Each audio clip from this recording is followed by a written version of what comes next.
金曲歌王林俊杰 JJ 17日才在台北小巨蛋结束世界巡回演唱会，没想到黑历史却被挖出。近日就有网友纳闷，为什么林俊杰一点也不在乎那些事，更好奇他的后台到底有多硬。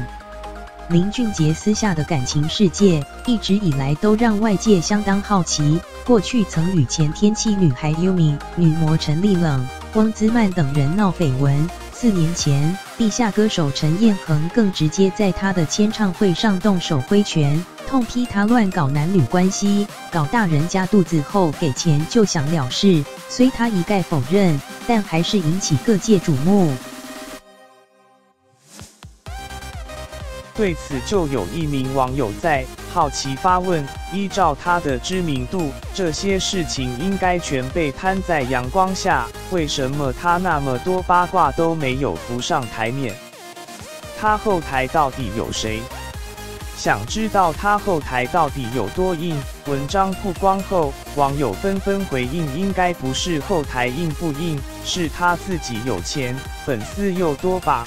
感觉就有唱片公司在帮他挡，就算爆出来，粉丝也不会流失多少，还是红，他根本没差吧。歌声打遍天下，就听歌就好啦，而且他真的爱玩也没差啦。一堆妹自愿贴他的，我是真的觉得还好，我只是来听歌的，你们都知道真实性有多少吗？